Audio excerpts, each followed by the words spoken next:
Ok, voilà, on va reprendre avec donc une partie centrale qui est le travail de nos valeureux chercheurs et chercheuses donc qui ont beaucoup donné pour, de leur temps, de leur énergie pour mettre sur place ces protocoles qui sont quand même pas si faciles à réaliser. Et qui donc vont vous présenter ici Simone et Marchini, puis Johann Arès vont vous présenter les premiers résultats de cette longue étude. Voilà, merci beaucoup. Merci à vous et merci tout le monde du coup d'être là. J'espère qu'avec le café vous serez réveillés et que vous pouvez vous accrocher pour la recherche et les résultats.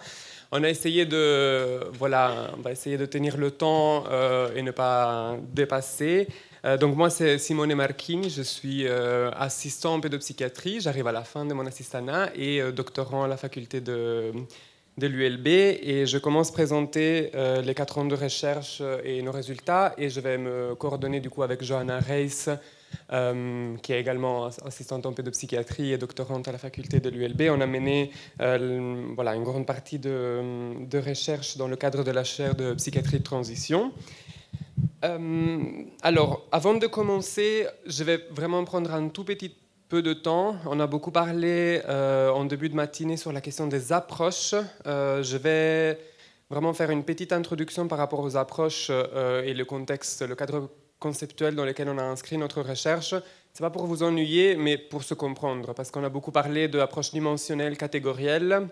Ce matin, j'avais l'impression qu'on était très focalisé sur la clinique, c'est tout à fait bien. Quand on passe du côté de la recherche, ça a des affinités, évidemment, parce qu'on ne parle pas juste de neurosciences qui ne sont pas connectées à la clinique, mais il y a quand même quelques petites définitions qui peut-être sont importantes à reclarifier pour savoir de quoi on parle quand on parle d'approche catégorielle et dimensionnelle en recherche.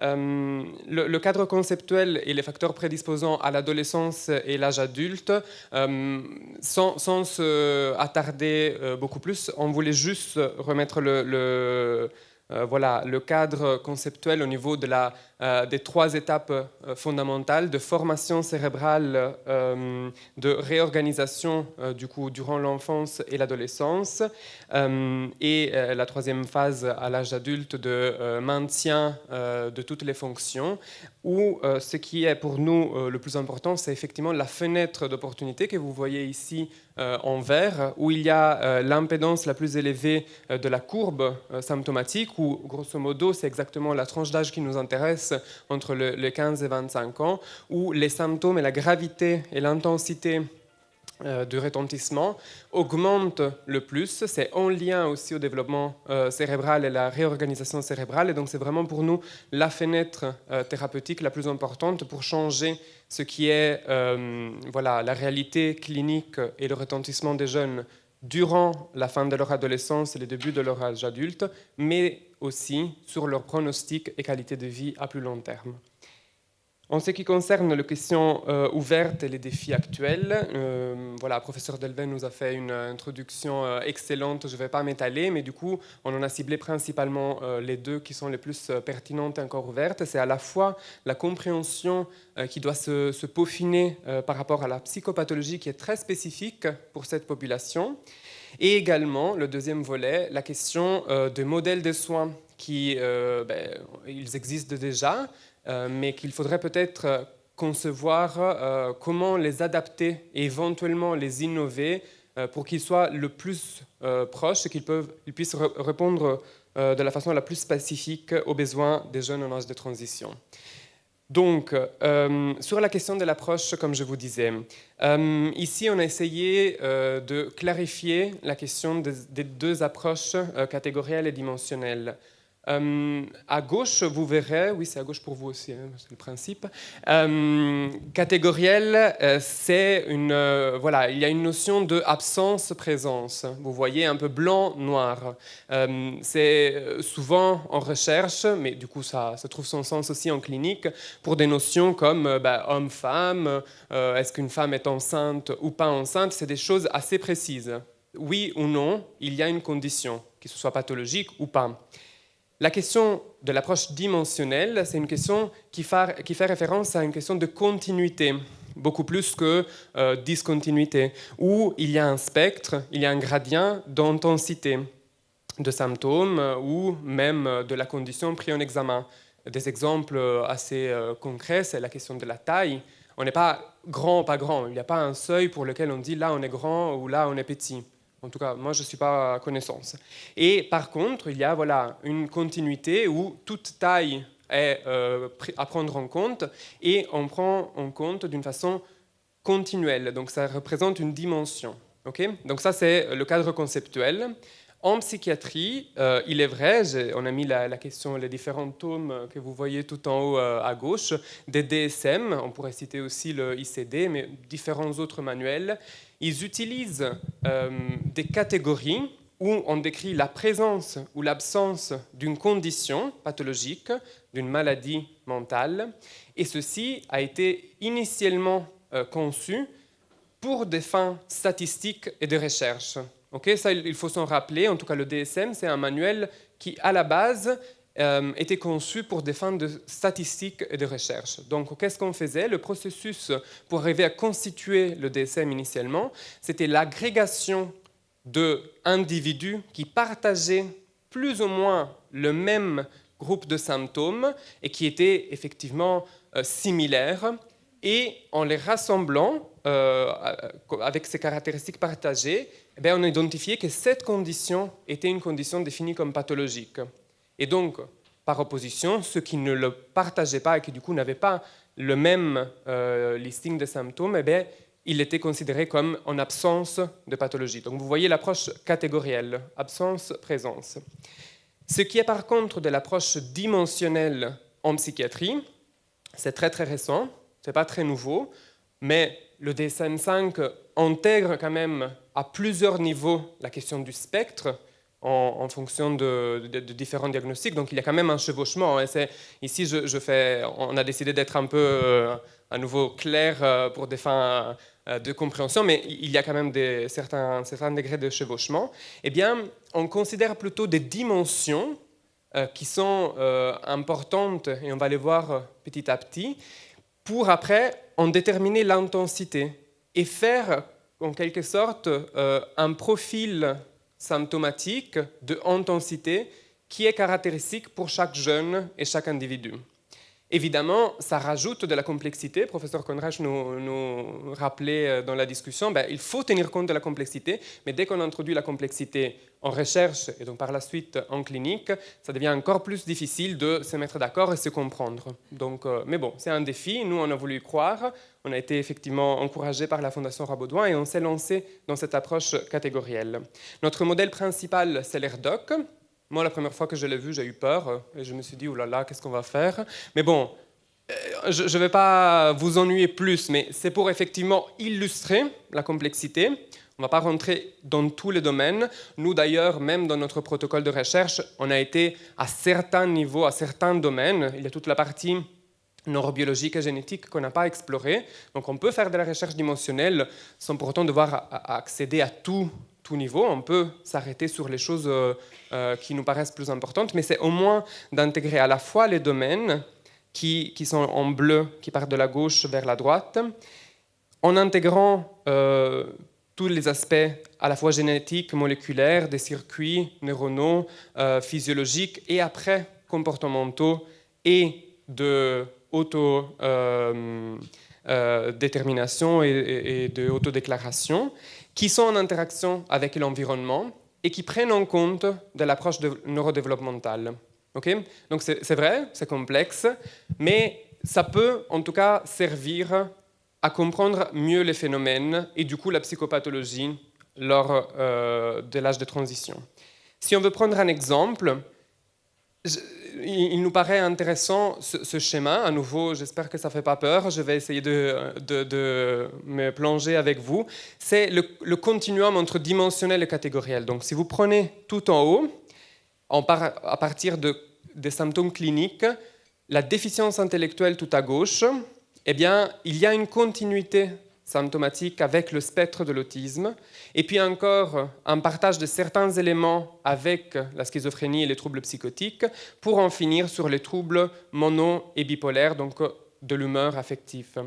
Et comment on le retrouve? On le retrouve avec la question de domaines, qui sont les domaines de l'ERDOC, la question de dysfonctionnement cognitif, qui est beaucoup plus intense sur le spectre à gauche, parce qu'évidemment c'est la déficience intellectuelle, et qui s'effiloche au plus on va vers la composante affective. Et puis, on a aussi la question des symptômes négatifs, qui au fond, parfois en clinique, on s'arrache les cheveux. Est-ce que c'est des symptômes négatifs d'une psychose? Est-ce que c'est une dépression? Est-ce que c'est... Au final, si on prend le modèle dimensionnel avec ces domaines, on trouve une continuité. Bien sûr, l'idée, ce n'est pas de remettre en question et dire que tout ce qui est à l'approche catégorielle ne fonctionne pas et ne sert pas. Il est très utile, et pas que pour des fins statistiques et de remboursement, et aussi important pour des fins de compréhension, non seulement de la psychopathologie, mais aussi entre professionnels. Mais ici, c'est pour mettre un peu plus de complexité dans tous les domaines, comment ils sont intégrés et co-intégrés dans les différents aspects diagnostiques. Évidemment, il y a la partie des symptômes positifs, que si vous voyez dans les troubles psychotiques et dans des phases maniaques ou même mélancoliques, évidemment, il y a une continuité et une intensité qui est tout à fait pas la même. Et également, la question des troubles de l'humeur. Tout ça, ici, il est marqué cause. Moi, je mettrais plutôt facteurs qui interviennent, parce qu'on est encore loin de trouver les causes précises, mais en tout cas, on peut mettre des facteurs qui jouent un rôle. Il y a à la fois la question des facteurs de risque environnementaux et psychosociaux, et à la fois la question de la vulnérabilité génétique. Et c'est sur deux aspects que moi, je vais surtout axer ma présentation. Sur la question environnementale, précoce et adolescentaire, et sur la question de la vulnérabilité génétique et familiale. Ici, c'est plus ou moins la même chose, c'est juste que tout en haut, on voit à la fois le gradient neurodéveloppemental et celui affectif. Mais vous voyez que c'est finalement le même schéma. Eh bien, comment on a fait le mouvement? Ça, c'est une petite notion historique. Au fur et à mesure que la psychiatrie s'intéressait aux jeunes adultes, et encore, quelqu'un avait posé la question tôt ce matin par rapport à l'intérêt de la psychiatrie adulte. Normalement, ça a été tout d'abord en recherche, c'est les psychiatres adultes qui se sont intéressés à ces questions. Donc, pour donner un peu de légitimité, parce qu'on était dans les dispositifs cliniques, il semblait que c'était que les pédopsychiatres. Normalement, toutes ces questions sont commencées via les chercheurs en psychiatrie adulte, qui ont commencé à se dire, mais nous, on a une approche rétrospective où on part de la condition de nos patients adultes et on retrace l'histoire de comment la psychopathologie s'est déclenchée, mais est-ce qu'on ne serait pas capable de bouger notre curseur, d'aller au plus tôt possible et de détecter les signes précoces et voir dans quelle direction ils vont amener? Et donc, il y a eu plein d'études. Et tout un temps, on a eu l'impression qu'on pouvait, comme le schéma tout en haut à droite, on pouvait délinéer des trajectoires assez simples. C'est-à-dire, on a un risque, CHR, c'est Clinical High Risk, un risque clinique d'anxiété qui va d'office amener à un trouble anxieux. Et donc, comme ça, pareil. Mais ça avait un peu trop de lien avec l'approche catégorielle. Et au final, on s'est rendu compte que ça ne marchait pas trop. Et que finalement, la réalité clinique de nos patients, c'est plutôt en bas à droite. Et évidemment, toutes ces flèches, ça nous fait peur, mais c'est la réalité, ça fonctionne comme ça. Eh bien, il n'y a pas une correspondance risque élevé de l'anxiété, alors on va développer un trouble anxieux. Il y a quelque chose d'un peu plus compliqué, c'est une image qui plus ou moins reflète les mêmes concepts que le professeur Deven a projetés, c'est-à-dire que il y a des nuances. Ici, moi je trouve assez joli parce que les couleurs font référence à différents mécanismes psychopathologiques ou différents domaines de maladie mentale. Et bien, vous voyez que c'est beaucoup plus fluctuant. Et donc, petit à petit, avec l'avancement des stades, donc au plus on descend vers le bas, au plus la psychopathologie se cristallise en quelque sorte, donc devient définie. Donc pour nous, les observateurs, quand on pose le regard, ça devient de plus en plus clair. Mais ce n'est pas pour autant qu'on devrait attendre jusqu'au stage 3 ou 4, qu'on a bien compris ce qui se passe, pour commencer l'intervention. Donc c'est ça le nouveau paradigme et qui a à faire effectivement aussi avec une approche beaucoup plus dimensionnelle. Parce que si on se lie à l'approche catégorielle, eh bien c'est vraiment qu'au stage 2, voire 3, que là on sait déterminer noir-blanc, est-ce que la psychopathologie est là ou pas. J'espère que voilà, ça donne un peu le contexte dans lequel on a inscrit notre recherche. Donc l'idée c'était de déplacer le curseur non seulement en termes de stadiation, mais aussi en termes d'intensité des symptômes. On ne veut pas attendre que les symptômes, l'intensité des symptômes dépasse le seuil qui a été défini comme présence de maladie. On veut aller au plus près de l'émergence de la psychopathologie pour en stratifier un risque, stadier dans quelle petite couleur et nuance chaque patient se trouve, quels sont les facteurs de risque et de protection, et alors en les accompagner pour un traitement le plus précoce possible. Vous m'interrompez si ce n'est pas clair. On a des questions à la fin, mais moi je préfère qu'on se le dise si jamais je vous perds. Ici, voilà, concrètement, dans notre recherche, on s'est beaucoup référé aux travaux de Caspi et Moffitt sur le facteur P de psychopathologie, où en gros il y aurait un facteur unique qui se déclinerait après dans une question de variabilité de traits, dans des symptômes à la fois externalisés et à la fois internalisés. Il y a une troisième dimension qui peut se observer toujours dans le syndrome comportemental de psychotique. Et en gros, nous, on a décidé, comme je vous disais, de fixer notre recherche jusqu'à la question de syndrome comportemental. Et il y a tout un substrat neuronal, subcortical, qu'on n'a pas décidé d'explorer, mais qui est quand même sous-jacent et qui est les fondations qui expliquent toute cette progression entre un facteur de psychopathologie P qui se décline en fonction à la fois de la vulnérabilité de chaque individu, à la fois de l'interaction avec son environnement, depuis la toute petite enfance, même avant la naissance, et tout le long de l'enfance et de l'adolescence jusqu'à arriver à l'âge adulte. OK ? Donc voilà, on est d'accord que c'est assez complexe, mais ce n'est pas pour autant que ce n'est pas intéressant, et donc qu'il faut effectivement s'intéresser et aller rechercher tous ces mécanismes. Donc, je vais vous présenter l'étude longitudinale de cohorte, qui est l'étude principale de la chaire de psychiatrie de transition, qui essaye, en tout cas, de contribuer à la meilleure compréhension de la psychopathologie. Okay ? On n'est pas du tout en mode on a, nous, découvert la psychopathologie et on l'a comprise. Ça rentre dans une dynamique globale. Nos résultats, ils sont lus, interprétés, discutés avec toute la littérature internationale et on contribue effectivement, mais ce n'est pas la seule réponse. On a écrit un protocole qui est un protocole assez complexe, comme je vous disais, une étude prospective, longitudinale et des cohortes multicentriques, dont l'objectif, c'était vraiment la détection et l'analyse des facteurs de risque et les facteurs de protection dans le développement d'une psychopathologie à l'âge de transition. Si vous êtes intéressé à notre méthodologie, nous l'avons publiée il y a 2 ans. Et alors, les points clés qu'on a voulu analyser, c'était à la fois les dimensions cliniques, comme je vous disais, pour le développement de la psychopathologie, à la fois l'exploration des facteurs de continuité et discontinuité, mais aussi de la résilience pendant cette période qui nécessite beaucoup d'attention, et à la fois pour emmener vers un objectif d'approche le moins stigmatisant possible et pour augmenter l'inclusion sociale des jeunes en âge de transition. Nos objectifs, du coup, c'était d'identifier quelles étaient ces dimensions cliniques qui jouaient un rôle dans le développement de la psychopathologie. Et on a pris en examen à la fois l'histoire des psychopathologies dans la famille, à la fois les traumas dans l'enfance, le facteur environnemental dans la famille, les fonctions intellectuelles et exécutives, donc cognitives en sens large, la régulation émotionnelle, l'adaptation sociale et la qualité des soins à l'âge de transition.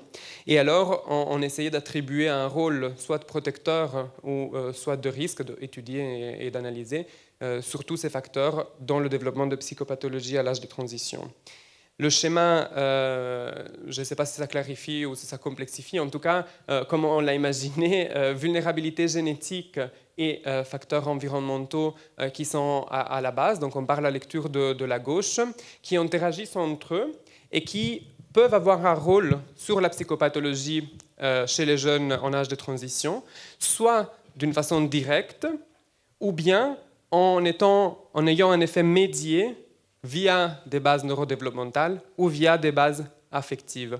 Si vous vous rappelez le schéma quand je vous ai présenté les RDoC, c'était les deux éléments qui peuvent jouer et qui sont prépondérants ou minoritaires en fonction de spectre diagnostique où on se retrouve. Et donc tout ça, la première partie à gauche, c'est le modèle conceptuel, mais après, la partie à droite, c'est aussi l'application dans la réalité clinique. Comment la psychopathologie, en fonction de où ça vient et comment c'est caractérisé, a un impact sur la qualité de vie et les besoins de soins, et quel est effectivement le rôle médié de soins que nous, on peut apporter à la frontière entre la pédopsychiatrie et la psychiatrie adulte. On a sans doute été ambitieux, mais on y croit. On est en ce moment encore en cours et on va finir bientôt le recrutement de la deuxième phase, parce qu'en fait, on a pu commencer en juin 2020 le recrutement du T0 pour des jeunes qui avaient 17 ans. On a eu 254 jeunes entre la population clinique et la population générale. Et puis, on les a recontactés 2 ans après, donc à partir de juin 2022.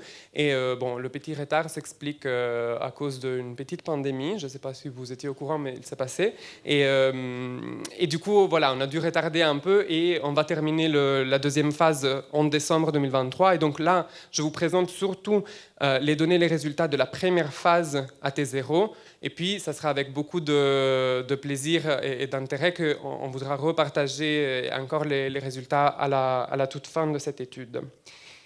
Donc ici, c'est notre publication sur le modèle dimensionnel concernant les facteurs principalement, comme je vous disais, de vulnérabilité familiale et environnementaux. Et en fait, dans le schéma, c'est exactement la partie tout à gauche, donc de vulnérabilité génétique familiale et environnementale, jusqu'à arriver à la question de la qualité de vie et des besoins de soins. Donc c'est ça qu'on va analyser. Notre plan de recrutement, comme je vous disais, help seeking, c'était du coup la population qui était au moment du recrutement à 17 ans recrutée via les settings, je perds mes mots, mais en tout cas en clinique, et non-help seeking, c'était au sein de la population générale. Et donc ça, c'était pour comparer et se dire, est-ce que les facteurs qu'on va retrouver au sein de la population clinique sont vraiment déterminants d'une psychopathologie, parce que pour faire ça, on a besoin toujours de comparer à des jeunes de même âge qui sont plus ou moins appariés avec les mêmes caractéristiques sociodémographiques, d'âge et de sexe, qui n'ont pas une psychopathologie ou qui en tout cas ne sont pas en demande d'aide. Si on observe notre population, les tableaux aussi se font toujours peur, mais je vais essayer de les traduire en quelque chose d'intéressant. Grosso modo, les deux premières colonnes, c'est le total, oublié. Les autres colonnes, HS, c'est du coup la population clinique, et NHS, c'est la population non clinique.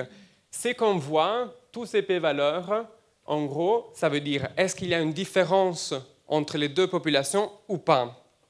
Et donc, si on regarde la question des données sociodémographiques entre sexe, statut civil, pays de naissance ou adoption, il n'y a pas de différence. Et pour nous, ça, c'est un bon résultat, parce que ça veut dire qu'on a su faire un bon appareillement des populations. Ça veut dire que, grosso modo, on est en train d'observer la même population. Et que le facteur qui est du coup différent, c'est la psychopathologie et le cadre où ils ont été recrutés. Par contre, les 3 derniers éléments, il y a une différence, c'est la question du statut parental. Est-ce qu'ils étaient mariés, séparés ou pas?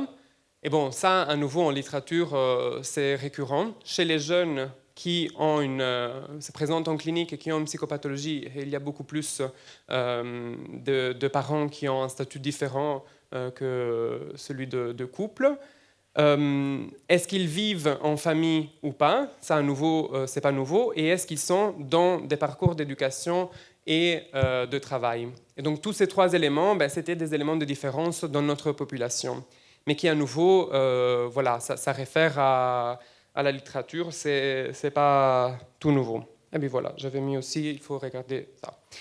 Eh bien, pour ce qui concerne les données cliniques, à nouveau, en résumé, c'est un test de vérification, c'est de dire est-ce qu'ils ont consulté, est-ce qu'ils ont été hospitalisés, ont pris des psychotropes, ou est-ce que tous nos données de questionnaire, ils ciblent bien que c'est une population clinique? Eh bien oui, comme je vous ai dit, quand on trouve les p-valeurs en gras, ça veut dire que les deux populations sont cliniquement différentes. C'est pour vérifier, au-delà du recrutement, est-ce qu'on cible vraiment une population clinique? Et ça, on en a la réponse.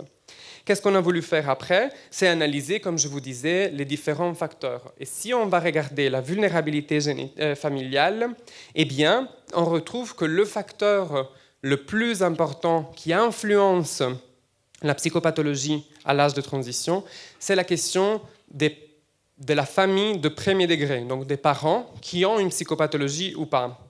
On a testé différentes formes de vulnérabilité familiale, mais celle qui est le plus contributif pour comprendre est-ce que les jeunes sont à risque, est-ce qu'on peut prédire qu'ils vont développer une psychopathologie, c'est les parents qui ont une psychopathologie. À nouveau, ça a déjà été prouvé, mais ce qui est novateur ici, c'est que les fois où ça avait été prouvé soit pour la schizophrénie, soit pour la dépression, soit pour des tableaux, en tout cas catégoriels. Ici, ce que nous, on vient rajouter, c'est que la question des parents qui ont une psychopathologie, c'est une question dimensionnelle, c'est-à-dire que peu importe le type de psychopathologie, eh bien, ça représente un facteur de risque pour tout type de psychopathologie, le fait d'avoir des familles de premier degré avec une psychopathologie. Et l'autre élément, c'est la question des facteurs environnementaux lors de l'enfance. Et à nouveau, on trouve le trauma dans l'enfance et le dysfonctionnement familial.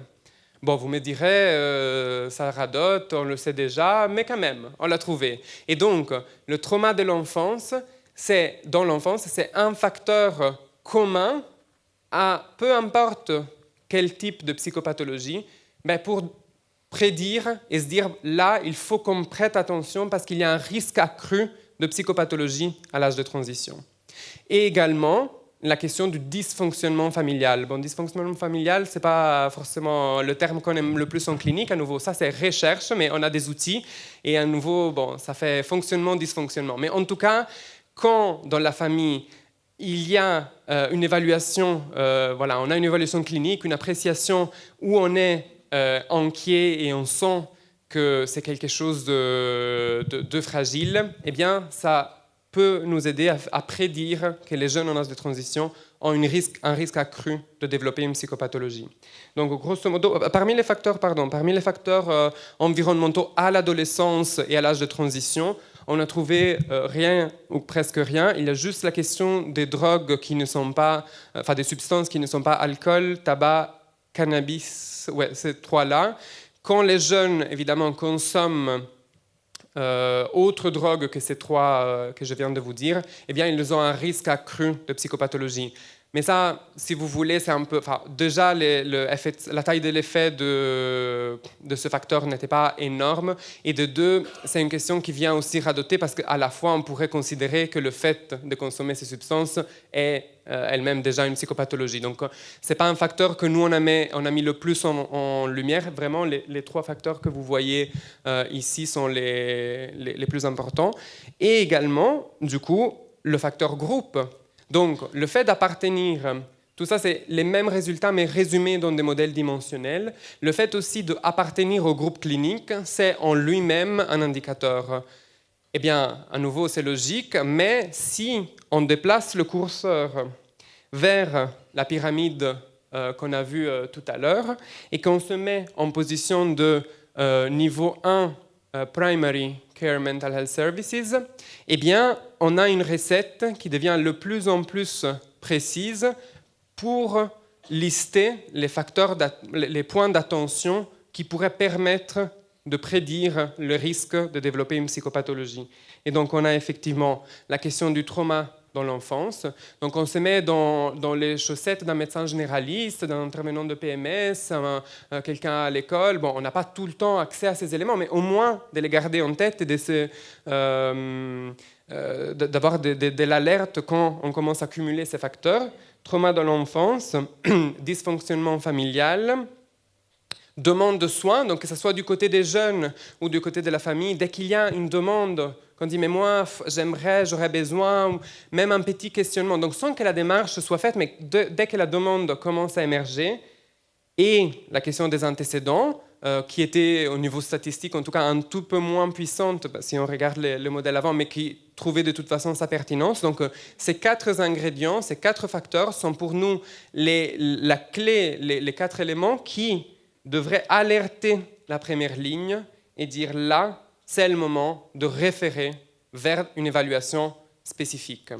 Donc en tout cas, ce modèle dimensionnel a vraiment de l'intérêt sur le terrain. Donc vous voyez en tout cas notre démarche, c'était OK, on part de la complexité des modèles, des approches de recherche, mais on essaie de traduire et d'arriver à quelque chose de fruible, que ce soit tangible, que ce soit puissant dans notre pratique.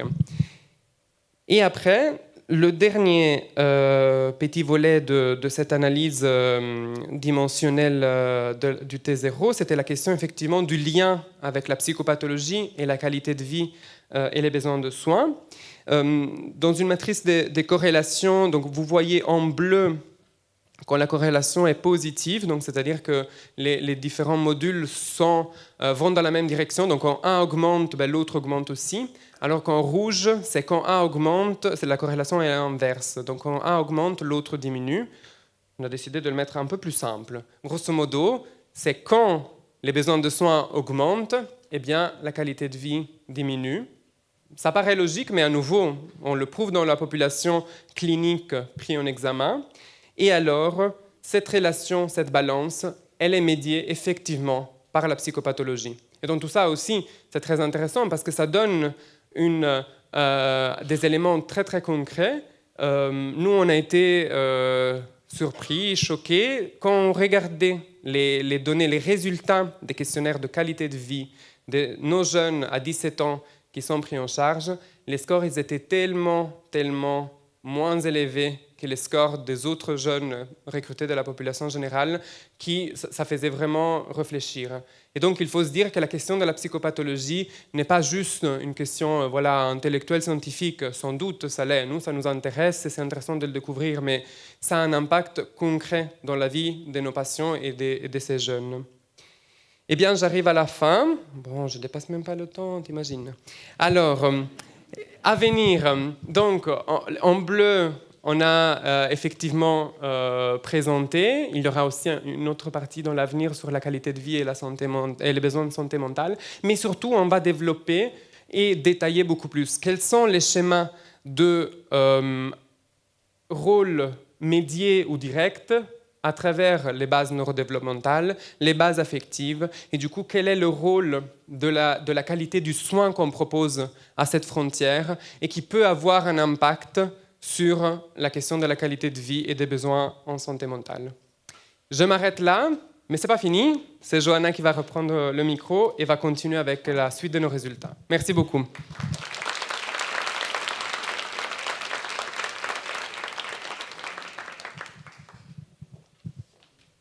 Merci beaucoup, Simone. Je pense que tu as quand même dépassé le temps de 3 minutes, plus ou moins.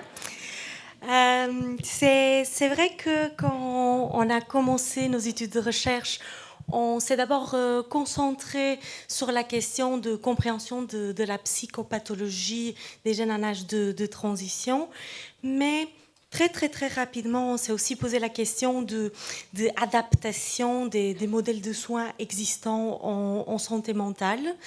Le professeur Delven a aujourd'hui déjà présenté les 2 modèles prédominants de transition à l'heure actuelle, mais c'est vrai que ici en Belgique francophone, étant donné un grand besoin d'offrir des soins à ces patients-là, nous avons essayé de de réagir assez rapidement en créant un dispositif de consultation ambulatoire dédié aux jeunes entre 16 et 24 ans.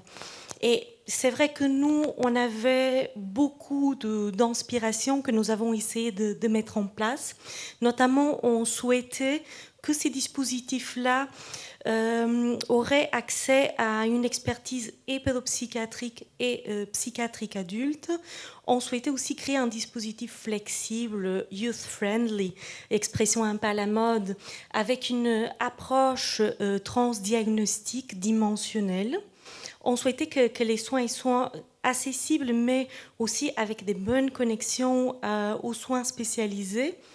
Et on voulait garder ce regard sur la trajectoire développementale depuis l'enfance, sur la détresse à l'adolescence, mais aussi aux signes de troubles émergents à l'âge adulte. Et nous avons donc commencé par créer ce dispositif ambulatoire ici à Bruxelles en octobre 2019.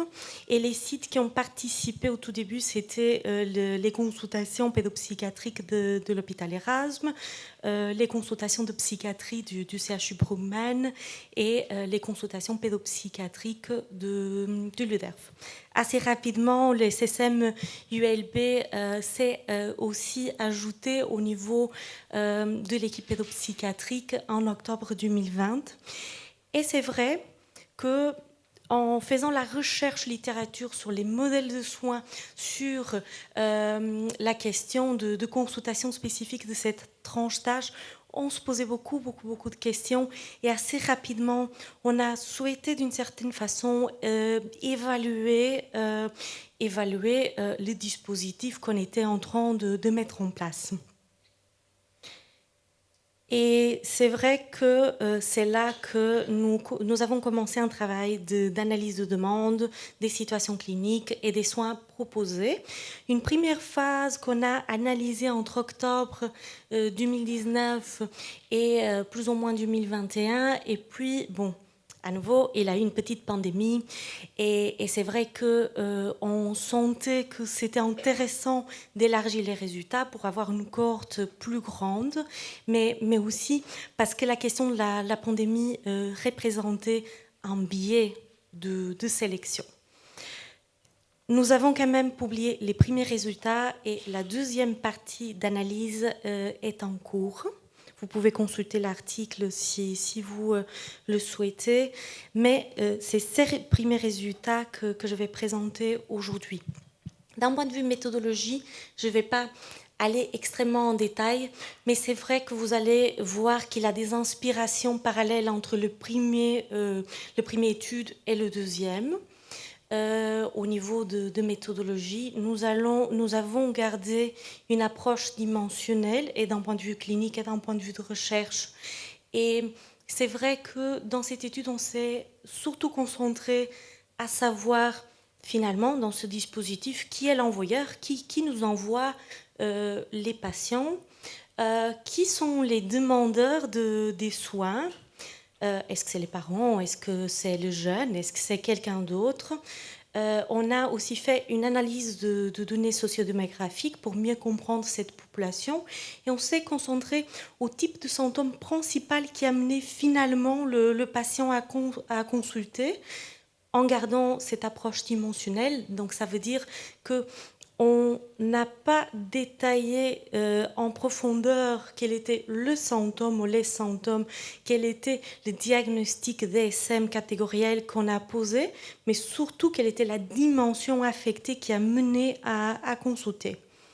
Et après, la question des trajets de soins et même la question de difficultés qu'on pouvait rencontrer dans ce dispositif clinique, quelle est l'orientation qu'on a proposée aux patients.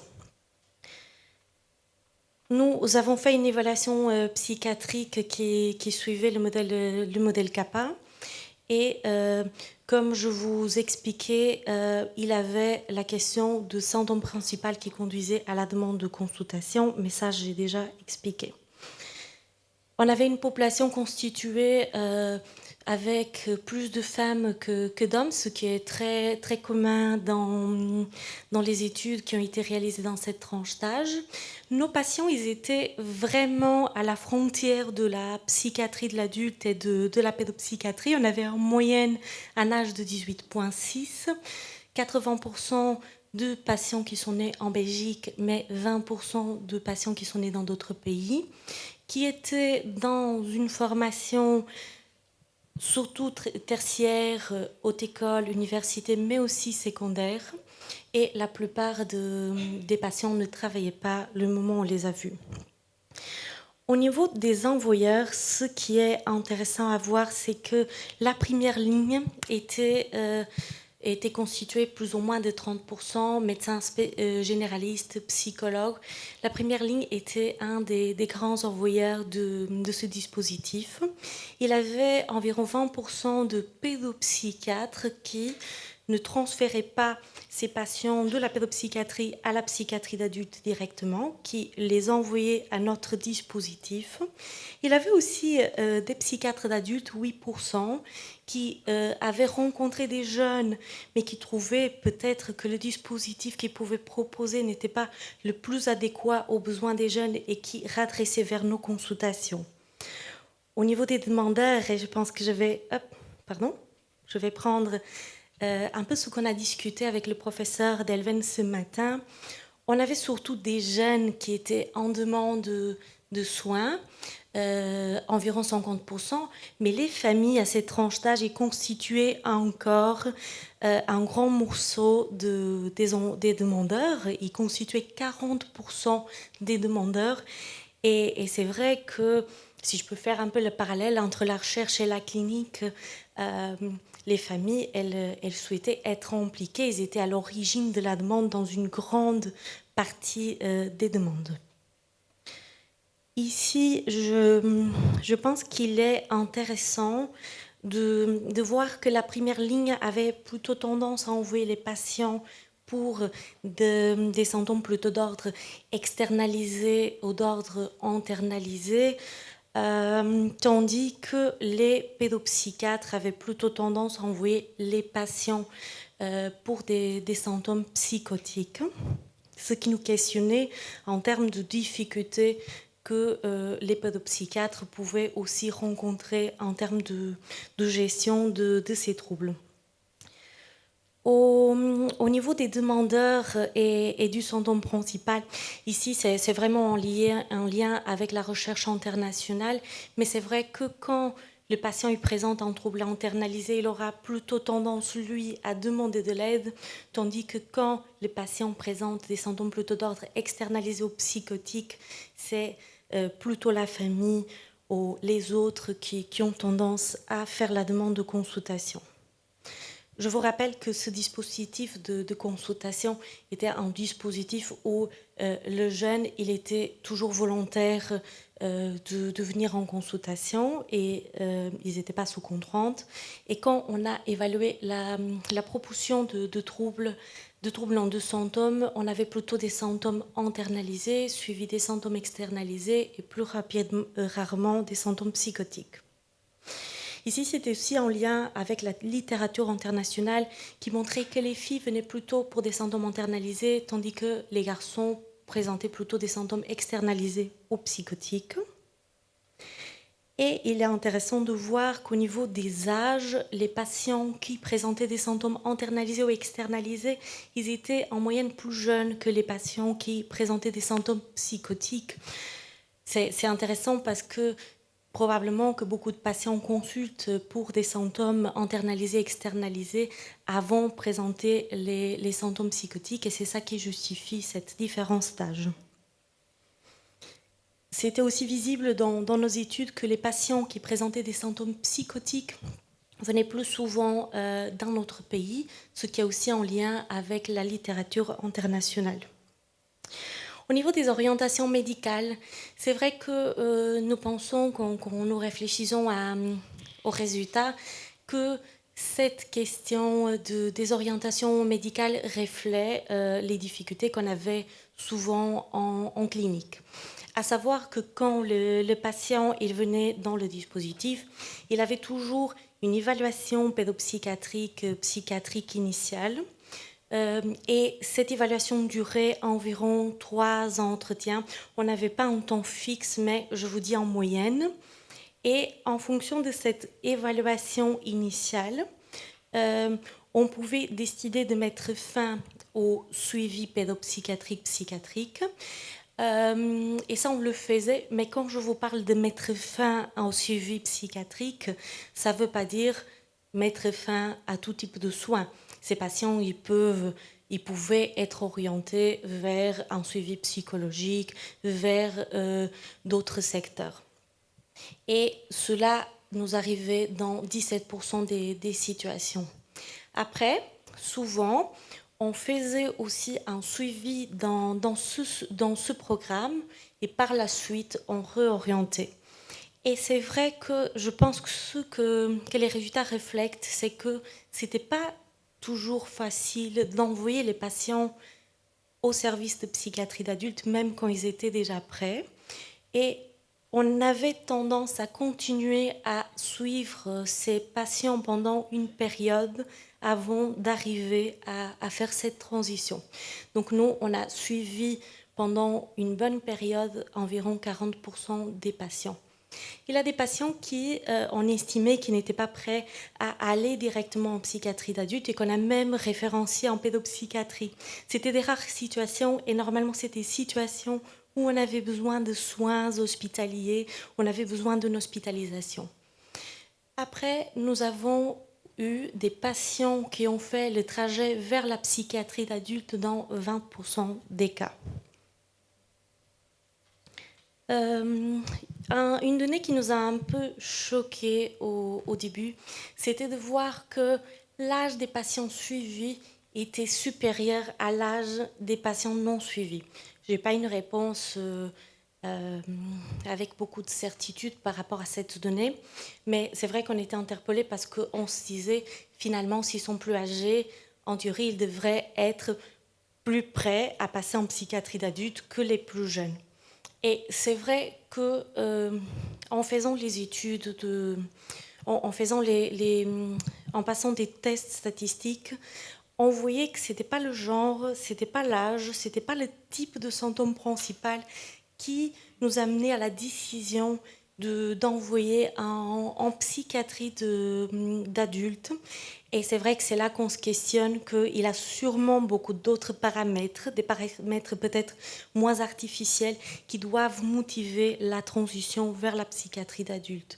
Et c'est vrai que dans ce dispositif, on n'a pas on n'a pas pu évaluer des questions liées par exemple au soutien parental, à l'autonomie du jeune.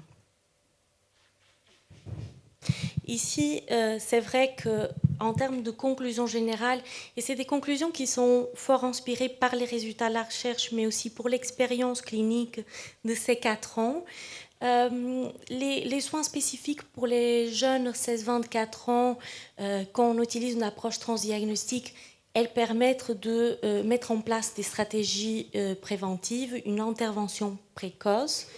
Elles permettent aussi de réfléchir à une orientation médicale appropriée, parce qu'il y a la question aussi du temps. Quand on a la possibilité de mettre en place ces soins spécifiques, on a un peu de temps avant de décider cette orientation médicale. Et il a aussi la possibilité, souvent dans ces équipes, de réfléchir à des trajets individualisés et adaptés.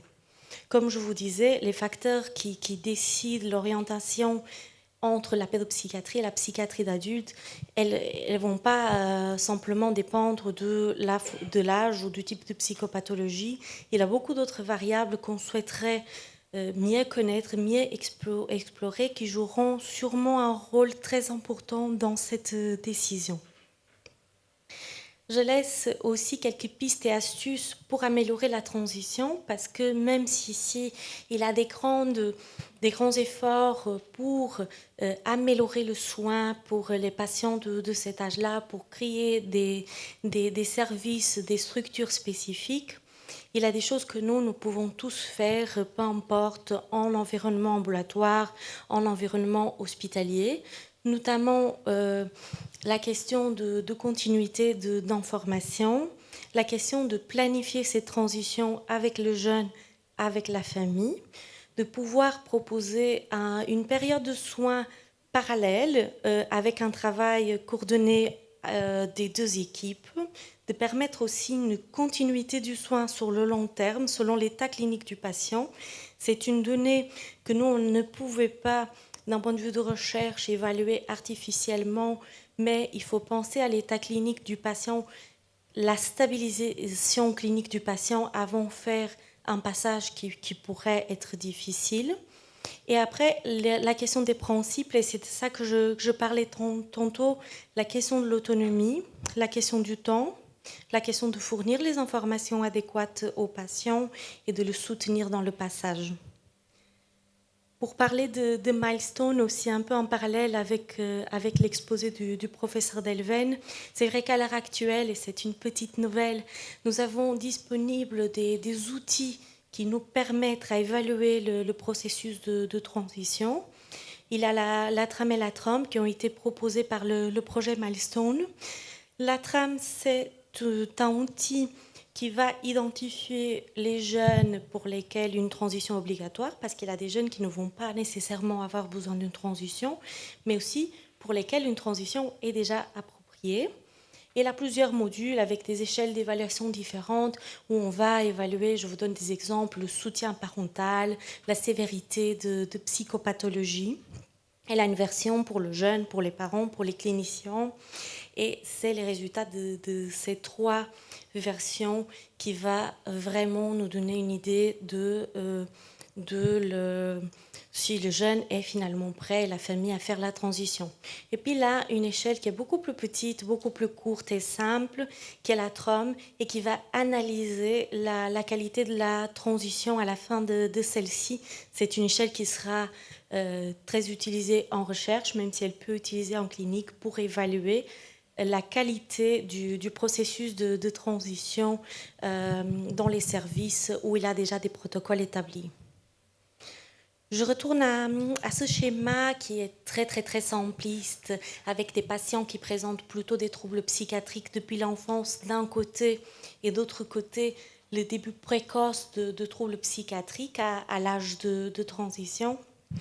Et c'est vrai qu'aujourd'hui, on ne vous apporte pas de réponse universelle, mais je crois que ces deux différentes populations ont des besoins bien différents. Et pourquoi pas penser à des stratégies de prise en charge aussi différentes en fonction de la psychopathologie. Si je reprends ici ces deux schémas, même si je ne vous ai pas expliqué au tout début, c'est vrai que nous, on s'est plutôt inspiré par le schéma proposé par Patrick Magori, qui est plutôt à droite. Oui. Comme vous pouvez voir ici, l'équipe de transition a des problèmes avec la droite et la gauche. Mais voilà, c'est celui qui est à droite. C'est pourquoi je l'ai mis en bleu. C'est vraiment le schéma qui nous a plus inspiré. Bien sûr que c'est celui qu'on a choisi parce qu'il a la question aussi de ressources disponibles. Qu'est-ce qui est disponible? Qu'est-ce qu'on peut mettre en place? Mais on n'a pas de certitude absolue et dans le sens de continuation des études de recherche, on aimerait bien continuer à évaluer l'efficacité, la pertinence de ces modèles de soins en proposant des revues de littérature, des méta-analyses qui puissent confronter en effet ces différents modèles dans des différents pays. Donc c'est un tout petit peu sur ça qu'on va encore se plonger dans l'avenir avec Simonet, le professeur Delven, l'équipe de Montpellier et aussi un peu de support méthodologique de King's College. Mais moi, je voudrais quand même un peu discuter de la question de stratégie optimale. Bien sûr que je vais défendre le modèle qu'on a mis en place, mais je vois beaucoup d'avantages aussi dans l'autre modèle. Ici, le modèle qu'on a mis en place, c'est vrai qu'il permet assez rapidement, assez facilement l'accès aux soins aux jeunes en âge de transition. C'est vrai qu'il peut servir comme une stratégie d'assurer la continuité de soins à la frontière entre la pédopsychiatrie et la psychiatrie d'adultes, et aussi proposer des soins spécifiques pour la psychopathologie de cette tranche d'âge. Mais c'est vrai que si un patient, comme le premier groupe que je parlais tantôt, a besoin de soins à long terme et depuis l'enfance, une double transition doit être organisée. La transition entre le service de pédopsychiatrie et l'unité de transition, et puis entre l'unité de transition et le service de psychiatrie d'adultes. Et si une transition parfois est difficile à faire, deux transitions risquent d'être encore un tout petit peu difficiles de faire. Mais c'est pourquoi je questionnais la question, différents groupes de patients, pourquoi pas différentes stratégies. Après, il y a la question d'organisation de soins. Est-ce que c'est à la psychiatrie d'adultes? Est-ce que c'est à la pédopsychiatrie? Est-ce qu'on ne mettra pas en place des équipes mixtes? Je pense que cette question, elle a aussi déjà été très discutée aujourd'hui. Mais aussi la question d'expertise et de formation spécifique des équipes qui est parfois difficile à obtenir. Par contre, le modèle proposé par le professeur Singh, c'est vrai qu'il propose une seule transition chez les jeunes ayant besoin d'un soin à long terme et depuis l'enfance. C'est vrai qu'il a une coordination, une application en théorie plus souple entre les différents services. Et c'est vrai que dans certains systèmes nationaux, heureusement ici en Belgique, on a encore un tout petit peu de flexibilité, mais dans des pays où à 18 ans, c'est fini, il n'y a plus de pédopsychiatrie pour des questions de système de remboursement, d'assurance nationale. Et là, on passe directement à la psychiatrie d'adulte. C'est vrai que ce modèle pourrait éventuellement être plus facile de mettre en place. Mais c'est vrai que ce modèle nécessite d'une grande proximité, d'une grande communication, d'une grande mise en place de protocoles de collaboration entre les services de psychiatrie de l'adulte et les services de pédopsychiatrie. Et il y a un risque de discontinuité de soins à la frontière entre les deux. Il y a aussi la question d'expertise des équipes cliniques sur la psychopathologie déjà en âge de transition. Et ça me fait penser à une question qui a été posée ce matin à ce sujet qui était tout à fait extrêmement pertinente. Et c'est une question qu'on se pose aussi à l'heure actuelle. Il y a aussi la question du friendly. C'est quand même des structures qui semblent moins adaptées aux jeunes adultes. Je voudrais finir ma présentation par la question des horizons. Où est-ce que tout ça nous amène? Qu'est-ce qui nous attend? Et c'est vrai qu'un peu pour résumer, je pense que nous vivons dans une société qui est en pleine évolution, où il y a une sensibilisation accrue en santé mentale, qui a en effet une augmentation des besoins de soins en santé mentale que nous avons tous constaté pendant la pandémie. Mais aussi l'effet des guerres, des processus migratoires. Les besoins des jeunes à l'heure actuelle sont toujours de continuer à comprendre, à améliorer la compréhension de la psychopathologie de ces jeunes-là, de les proposer des environnements de plus en plus youth-friendly pour les accrocher aux dispositifs de soins, mais aussi proposer dans ce monde de digitalisation un accès facile.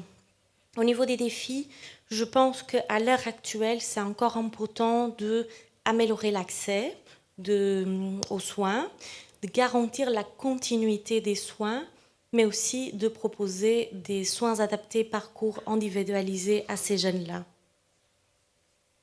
Je vous remercie beaucoup.